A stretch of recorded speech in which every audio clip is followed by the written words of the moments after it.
আমাৰ কিষাণ মেলা আজি আমি ইয়াত পাতিছোঁ। আমাৰ আত্মা যিটো আছে, যিটো অৰ্গেনাইজেশ্যন আমাৰ তেখেতসকলৰ আমাক এছেছ কৰিছে আৰু আমাৰ সন্দৰ্ভতে সেই পতা হৈছে। আমাৰ ডিপাৰ্টমেণ্টৰ আজি কেম্পাছতে এইখন পতা হৈছে আৰু ইয়াৰ আমাৰ উদ্দেশ্য হৈছে যে আমাৰ ফাৰ্মাৰখিনিয়ে লেটেষ্ট টেকন'লজি যিখিনি আমি ব্যৱহাৰ কৰি আছোঁ আৰু সেইখিনি আমি ইয়াত চাব পাৰিব। তেখেতসকলে আমি বিভিন্ন ধৰণৰ কোম্পানীবিলাক ইয়াত মাতি আনিছোঁ। তেখেতসকলে চাই পেলি যিবিলাক ইন'ভেটিভ যিবিলাক আমাৰ ইয়াত ইকুইপমেণ্ট আছে তেওঁলোকে ব্যৱহাৰ কৰিব পাৰিব। 2 নম্বৰতে ইয়াত আমাৰ বিভিন্ন ধৰণৰ আমাৰ চেমিনাৰ অৰ্গেনাইজ কৰিছোঁ। তেখেতসকলে এই চেমিনাৰ ভাগ লৈ পেলাই কৃষকসকলে যথেষ্ট লাভান্বিত হ'ব। সেইখিনি আমাৰ উদ্দেশ্য কৃষি মেলাৰ জৰিয়তে।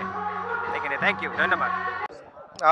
আজি ওদালগুৰি জিলা কৃষি বিভাগৰ দ্বাৰা কৃষি মেলা আয়োজন কৰা হৈছে। আজি ৰাতিপুৱা উদ্বোধনী অনুষ্ঠান আছিলে। সেই উদ্বোধনী অনুষ্ঠানত থাকি মই সঁচাকৈ এটা নতুন অনুভৱ কৰিবলৈ পাইছোঁ আৰু সঁচাকৈ ওদালগুৰি জিলা কৃষি বিভাগৰ দ্বাৰা আজি কৃষি মেলাৰ বহুত ব্যক্তি আজি ওলাই আহিছে আৰু আমি যে কৃষিজীৱী ৰাইজ, সেই কৃষিজীৱী ৰাইজে এই কৃষি মেলাৰ পৰা কিছু হ'লেও কথা শিকিবলৈ পাব। সঁচাকৈ ওদালগুৰি অঞ্চলত 90% ব্যক্তিয়ে কৃষিজীৱী। গতিকে কৃষি আমি কেনেকৈ কৰি খাব লাগে, জৈৱিক আমি কেনেকৈ কৃষি কৰি খাব পাৰে।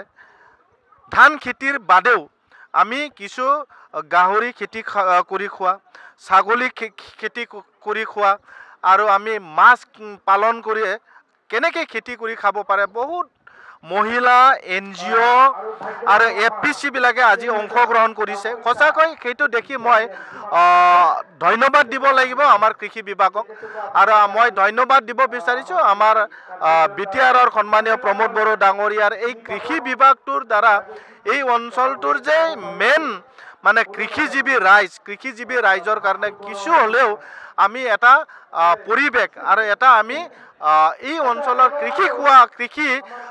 খেতি কৰি খোৱা ব্যক্তিসকলৰ কাৰণে কিছু এনেকুৱা এটা মেলাৰ দ্বাৰা পৰিৱেশ সৃষ্টি কৰি পেলাই আমাৰ অঞ্চলত সঁচাকৈ এই যে পৰিৱেশ আমি পাবলৈ সক্ষম হৈছোঁ, সঁচাকৈ মই ধন্যবাদ জ্ঞাপন কৰিব।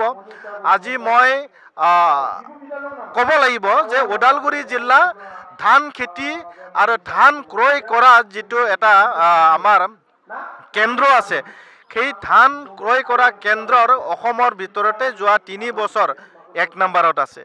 ওদালগুৰি অঞ্চলত এনেকুৱাই ধান খেতি হয়।